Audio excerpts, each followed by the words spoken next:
Welcome to another episode of Mike Reads. Today we'll be continuing in our series on Adam Smith's The Wealth of Nations with our fourth read in Book 5, Chapter 2, Part 2, Chapter 2 entitled Of the Sources of the General or Public Revenue of the Society, and Part 2 entitled Of Taxes. Part 2 is very long and it's broken up into several articles, which are then further broken up into several subsections. I'll let you know when we get to the beginning or end of each subsection within each read. Today, we are going to begin the second article of Part 2, whose first subsection is entitled Taxes Upon Profit or Upon the Revenue Arising from Stock. We should be able to get through Article 2 in one read, so you'll have to bear with me because this is still going to be a pretty long read.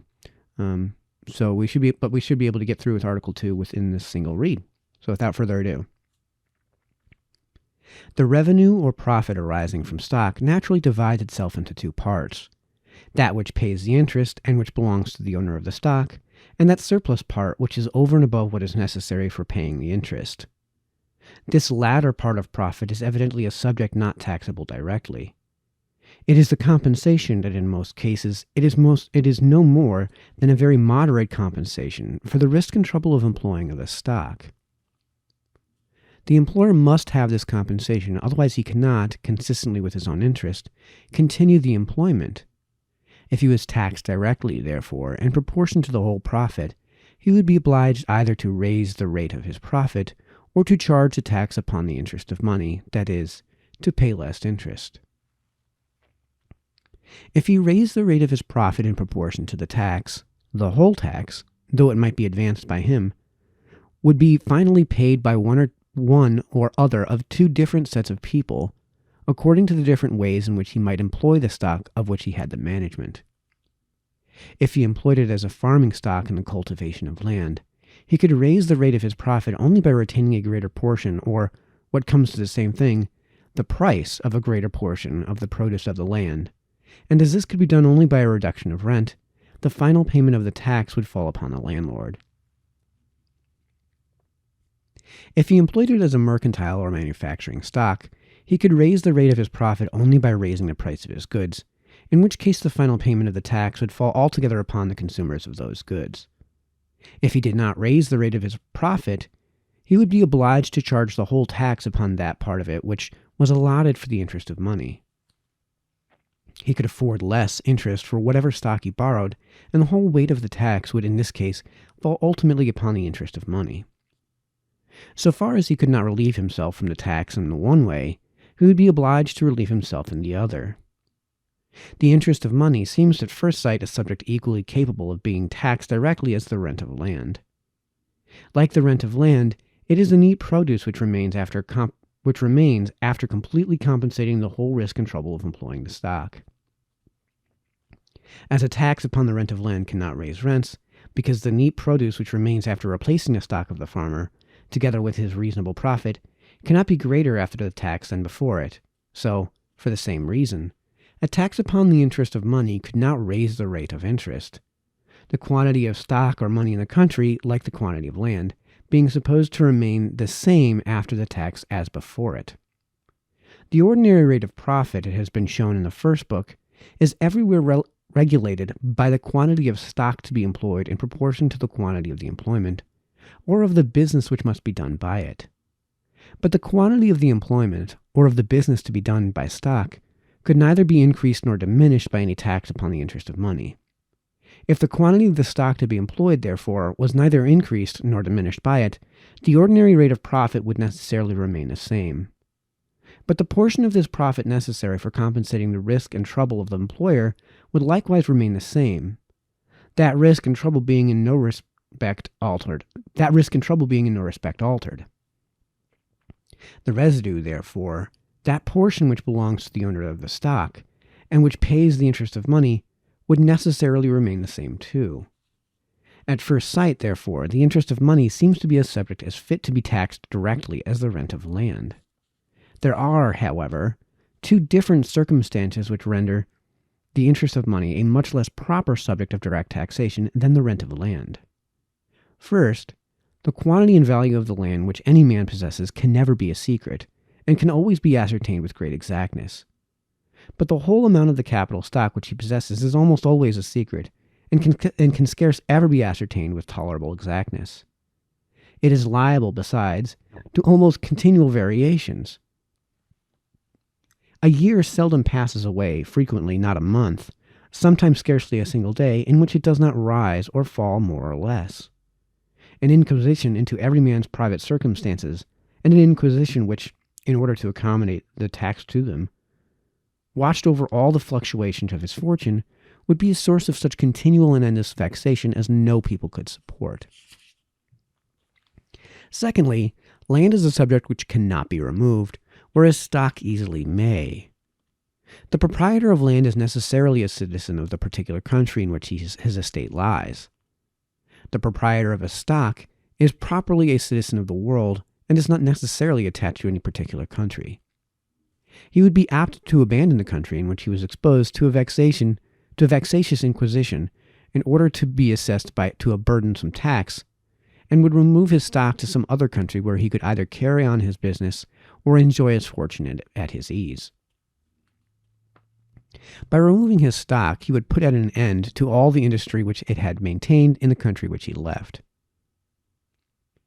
Stock cultivates land. Stock employs labor. A tax which tended to drive away stock from a particular country would so far tend to dry up every source of revenue, both to the sovereign and to the society. Not only the profits of stock, but the rent of land and the wages of labor would necessarily be more or less diminished by its removal. The nations, accordingly, who have attempted to tax the revenue arising from stock, instead of any severe inquisition of this kind, have been obliged to content themselves with some very loose and therefore more or less arbitrary estimation. The extreme inequality and uncertainty of a tax assessed in this manner can be compensated only by its extreme moderation, in consequence of which every man finds himself rated so very much below his real revenue that he gives himself little disturbance though his neighbor should be rated somewhat lower.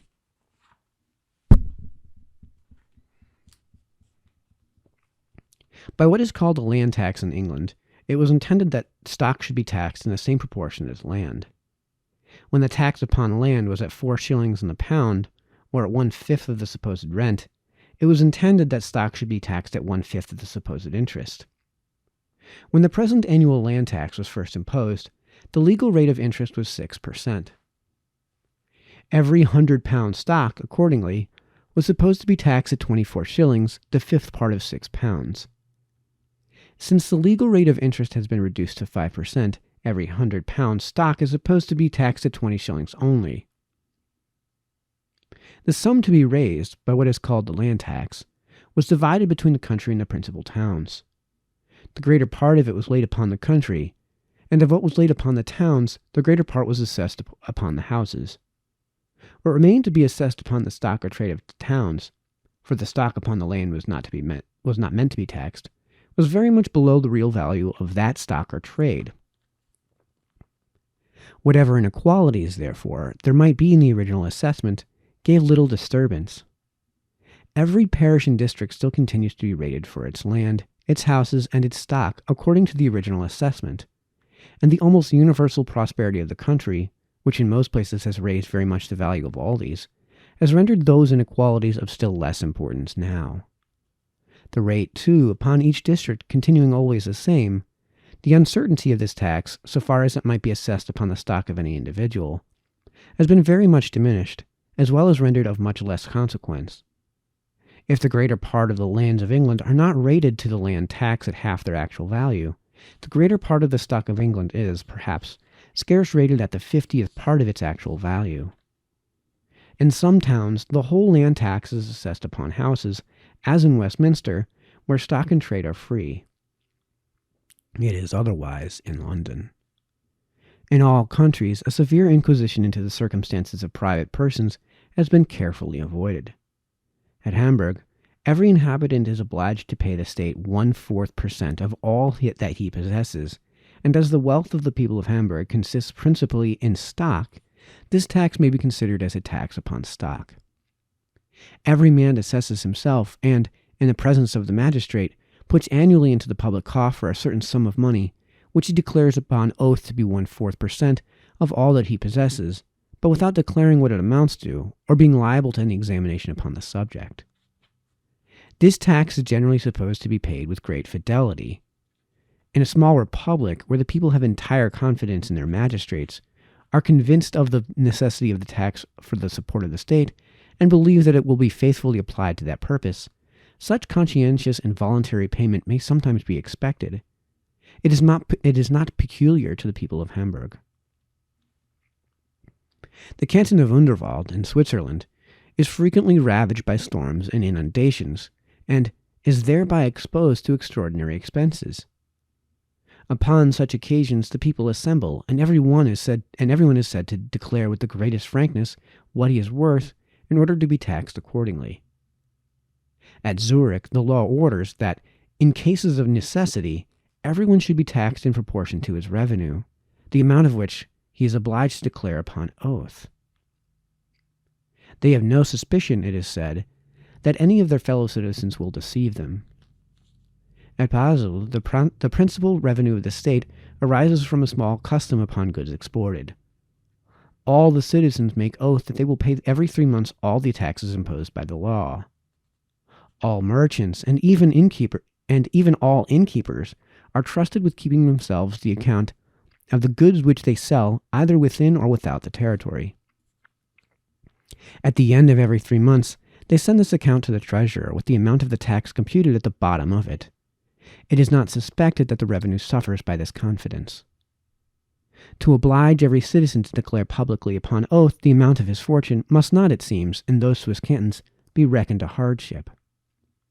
At Hamburg it would be reckoned the greatest. Merchants engaged in the hazardous projects of trade all tremble at the thoughts of being obliged at all times to expose the real state of their circumstances. The ruin of their credit and the miscarriage of their projects, they foresee, would too often be the consequence. A sober and parsimonious people, who are strangers to all such projects, do not feel that they have occasion for any such concealment. In Holland, soon after the exaltation of the late Prince of Orange to the stadtholdership, a tax of 2%, or the 50th penny, as it was called, was imposed upon the whole substance of every citizen. Every citizen assessed himself and paid his tax in the same manner as at Hamburg, and it was in general supposed to have been paid with great fidelity. The people had at the time the greatest affection for their new government, which they had just established by a general insurrection. The tax was to be paid but once, in order to relieve the state in a particular exigency. It was, indeed, too heavy to be permanent. In a country where the market rate of interest seldom exceeds 3%, a tax of 2% amounts to 13 shillings and 4 pence in the pound upon the highest neat revenue which is commonly drawn from stock. It is a tax which very few people could pay without encroaching more or less upon their capitals. In a particular exigency, the people may, from great public zeal, make a great effort and give up even a part of their capital in order to relieve the state. But it is impossible that they should continue to do so for any considerable time, and if they did, the tax would soon ruin them so completely as to render them altogether incapable of supporting the state. The tax upon stock imposed by the Land Tax Bill in England, though it is proportioned to the capital, it is not intended to diminish or take away any part of that capital. It is meant only to be a tax upon the interest of money proportioned to that upon the rent of land, so that when the latter is at 4 shillings in the pound, the former may be at 4 shillings in the pound too. The tax at Hamburg, and the still more moderate taxes of Unterwald and Zurich, are meant in the same manner to be taxes not upon the capital, but upon the interest or neat revenue of the stock. That of Holland was meant to be a tax upon the capital.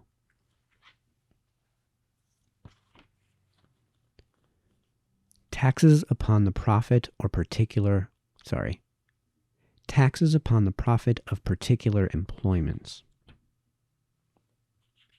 In some countries, extraordinary taxes are imposed upon the profits of stock, sometimes when employed in particular branches of trade, and sometimes when employed in agriculture. Of the former kind are in England the tax upon hawkers and peddlers, that upon hackney coaches and shares, and that which the keepers of alehouses pay for a license to retail ale and spirituous liquors. During the late war, another tax of the same kind was proposed upon shops. The war having been undertaken, it was said, in defense of the trade of the country, the merchants who were to profit by it ought to contribute towards the support of it. A tax, however, upon the profits of stock employed in any particular branch of trade can never fall finally upon the dealers, who must in all ordinary cases have the reasonable profit and, where the competition is free, can seldom have more than that profit, but always upon the consumers, who must be obliged to pay in the price of the goods the tax which the dealer advances, and generally with some overcharge. A tax of this kind, when it is proportioned to the trade of the dealer, is finally paid by the consumer and occasions no oppression to the dealer. When it is not so proportioned, but is the same upon all dealers, though in this case too it is finally paid by the consumer, yet it favors the great and occasions some oppression to the small dealer. The tax of 5 shillings a week upon every hackney coach, and that of 10 shillings a year upon every hackney chair, so far as it is advanced by the different keepers of such coaches and chairs, is exactly enough proportioned to the extent of their respective dealings. It neither favors the great nor oppresses the smaller dealer. The tax of 20 shillings a year for license to sell ale, of 40 shillings for license to sell spirituous liquors, and of 40 shillings more for a license to sell wine, being the same upon all retailers, must necessarily give some advantage to the great, and occasion some oppression to the small dealers. The former must find it more easy to get back the tax in the price of their goods than the latter. The moderation of the tax, however, renders this inequality of less importance, and it may to many people appear not improper to give some discouragement to the multiplication of little alehouses. The tax upon shops, it was intended, should be the same upon all shops. It could not well have been otherwise. It would have been impossible to proportion with tolerable exactness the tax upon a shop to the extent of the trade carried on in it, without such an inquisition as would have been altogether insupportable in a free country. If the tax had been considerable, it would have oppressed the small and forced almost the whole retail trade into the hands of the great dealers. The competition of the former being taken away, the latter would have enjoyed a monopoly of the trade, and like all other monopolists, would soon have combined to raise their profits much beyond what was necessary for the payment of the tax. The final payment, instead of falling upon the shopkeeper, would have fallen upon the consumer, with a considerable overcharge to the profit of the shopkeeper. For these reasons, the project of a tax upon shops was laid aside, and in the room of it was substituted the subsidy of 1759. What in France is called the personal tail is, perhaps, the most important tax upon the profits of stock employed in agriculture that is levied in any part of Europe. In the disorderly state of Europe during the prevalence of the feudal government, the sovereign was obliged to content himself with taxing those who were too weak to refuse to pay his taxes. The great lords, though willing to assist him upon particular emergencies, refused to subject themselves to any constant tax, and he was not strong enough to force them. The occupiers of land all over Europe were, the greater part of them, originally bondmen. Through the greater part of Europe they were gradually emancipated. Some of them acquired the property of landed estates, which they held by some base or ignoble tenure, sometimes under the king, and sometimes under some other great lord, like the ancient copyholders of England. Others, without acquiring the property, obtained leases for terms of years of the lands which they occupied under their lord, and thus became less dependent upon him. The great lords seem to have beheld the degree of prosperity and independency which this inferior order of men had thus come to enjoy, with a malignment and contemptuous indignation, and willingly consented that the sovereign should tax them. In some countries this tax was confined to the lands which were held in property by an ignoble tenure, and, in this case, the tale is said to be real. The Lien Tax, established by the late King of Sardinia, and the tale in the provinces of Languedoc, Provence, Dauphine, and Brittany, in the generality of Montauban, and in the elections of Agen and Condom, as well as in some other districts of France, are taxes upon lands held in property by ignoble tenure. In other countries, the tax is laid upon the supposed profits of all those who held and farm or lease lands belonging to other people, whatever might be the tenure by which the proprietor held them, and in this case the French tax was said to be personal. In the greater part of those provinces of France, which are called the countries of elections, the French tax is of this kind. The real French tax, as it is imposed only upon a part of the lands of the country, is necessarily unequal, but it is not always an arbitrary tax, though it is so upon some occasions. The personal French tax, as it is intended to be proportioned to the profits of a certain class of people, which can only be guessed at, is necessarily both arbitrary and unequal. Excuse me while I interject, folks. Taille is a French word that I can't pronounce properly, so I'm just replacing that word with the phrase French tax. In France, the personal French tax at present, 1775, annually imposed upon the 20 generalities, called the countries of elections, amounts to 40,107,239 lire and 16 sous. The proportion in which this sum is assessed upon those different provinces varies from year to year, according to the reports which are made to the King's Council concerning the goodness or badness of the crops, as well as other circumstances, which may either increase or diminish their respective abilities to pay. Each generality is divided into a certain number of elections, and the proportion in which the sum imposed upon the whole generality is divided among those different elections varies likewise from year to year, according to the reports made to the council concerning their respective abilities. It seems impossible that the council, with the best intentions, can ever proportion with tolerable exactness either of those two assessments to the real abilities of the province or district upon which they are respectively laid. Ignorance and misinformation must always, more or less, mislead the most upright council. The proportion which each parish ought to support of what is assessed upon the whole election, and that which each individual ought to support of what is assessed upon his particular parish, are both in the same manner varied from year to year, according as circumstances are supposed to require. These circumstances are judged of, in the one case, by the officers of the election, and the other by those of the parish, and both the one and the other are, more or less, under direction and influence of the intendant. Not only ignorance and misinformation, but friendship, party animosity, and private resentment are said frequently to mislead such assessors. No man subject to such a tax, it is evident, can ever be certain, before he is assessed, of what he is to pay. He cannot be certain after he is assessed. He cannot even be certain after he is assessed. If any person has been taxed to beyond his proportion, though both must pay in the meantime, yet if they complain and make good their complaints, the whole parish is reimposed next year in order to reimburse them. If any of the contributors become bankrupt or insolvent, the collector is obliged to advance his tax, and the whole parish is reimposed next year in order to reimburse the collector.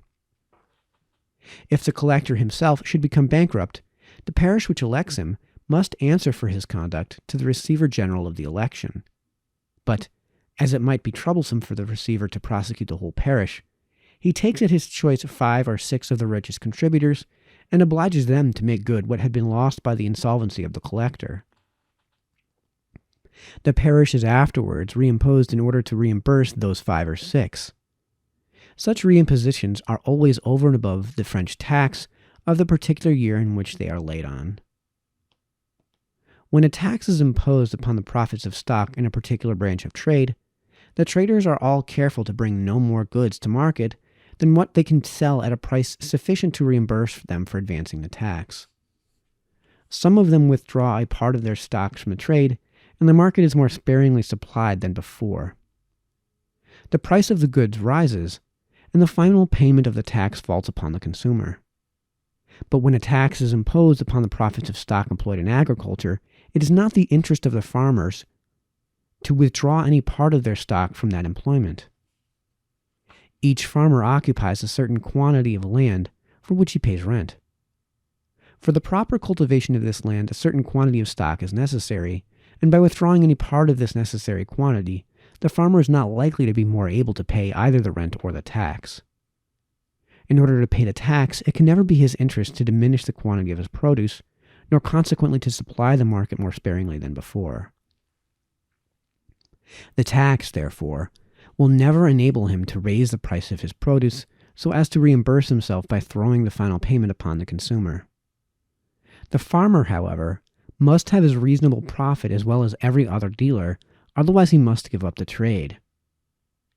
After the imposition of a tax of this kind, he can get this reasonable profit only by paying less rent to the landlord. The more he is obliged to pay in the way of tax, the less he can afford to pay in the way of rent. A tax of this kind, imposed during the currency of a lease may, no doubt, distress or ruin the farmer. Upon the renewal of the lease, it must always fall upon the landlord.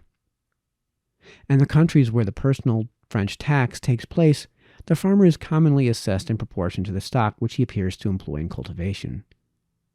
He is, upon this account, frequently afraid to have a good team of horses or oxen, but endeavors to cultivate with the meanest and most wretched instruments of husbandry that he can. Such is his distrust in the justice of his assessors, that he counterfeits poverty and wishes to appear scarce able to pay anything for fear of being obliged to pay too much. But this miserable policy does not, perhaps, always consult in his own interest in the most effectual manner. He probably loses more by the diminution of his produce than he saves by that of his tax. Though, in consequence of this wretched cultivation, the market is, no doubt, somewhat worse supplied, yet the small rise of price which this may occasion, as it is not likely even to indemnify the farmer for the diminution of his produce, it is still less likely to enable him to pay more rent to the landlord. The public, the farmer, the landlord all suffer more or less by this degraded cultivation. That the personal French tax tends, in many different ways, to discourage cultivation and consequently to dry up the principal source of the wealth of every good country, I have already had occasion to observe in the third book of this inquiry. What are called poll taxes in the southern province of North America and in the West Indian Islands, annual taxes of so much a head upon every Negro, are properly taxes upon the profits of a certain species of stock employed in agriculture. As the planters are, the greater part of them, both farmers and landlords, the final payment of the tax falls upon them in their quality of landlords without any retribution. Taxes of so much a head upon the bondmen employed in cultivation seem anciently to have been common all over Europe. There subsists at present a tax of this kind in the Empire of Russia. It is probably upon this account that poll taxes of all kinds have often been represented as badges of slavery. Every tax, however, is to the person who pays it a badge, not of slavery, but of liberty. It denotes that he is subject to government, indeed, but that, as he has some property, he cannot himself be the property of a master. A poll tax upon slaves is altogether different from a poll tax upon freedmen. The latter is paid by the persons upon whom it is imposed, the former by a different set of persons. The latter is either altogether arbitrary or altogether unequal, and in most cases is both the one and the other. The former, though in some respects unequal, different slaves being of different values, is in no respect arbitrary. Every master who knows the number of his own slaves knows exactly what he has to pay. Those different taxes, however, being called by the same name, have been considered as of the same nature. The taxes which in Holland are imposed upon men and maidservants are taxes not upon stock, but upon expense, and so far resemble the taxes upon consumable commodities. The tax of a guinea a head for every manservant, which has lately been imposed in Great Britain, is of the same kind. It falls heaviest upon the middling rank. A man of 200 a year may keep a single manservant. A man of 10,000 a year will not keep 50. It does not affect the poor. Taxes upon the profits of stock in particular employments can never affect the interest of money. Nobody will lend his money for less interest to those who exercise the taxed than to those who exercise the untaxed employments. Taxes upon the revenue arising from stock in all employments, where the government attempts to levy them with any degree of exactness, will, in many cases, fall upon the interest of money. The vingtième, or 20th penny in France, is a tax of the same kind with what is called the Land Tax in England, and is assessed in the same manner upon the revenue arising from land, houses, and stock. So far as it affects stock, it is assessed, though not with great rigor, yet with much more exactness than that part of the land tax of England which is imposed upon the same fund. It, in many cases, falls altogether upon the interest of money. Money is frequently sunk in France upon what are called contracts for the constitution of a rent, that is, perpetual annuities redeemable at any time by the debtor upon repayment of the sum originally advanced, but of which this redemption is not exigible by the creditor except in particular cases. The vingtième seems not to have raised the rate of all of those annuities, though it is exactly levied upon them all. All right, that concludes Article 2. The next article here is actually an appendix to Articles 1 and 2, and we should be able to get through that and Article 3 as well in the next read. So until then, this has been Mike, signing off.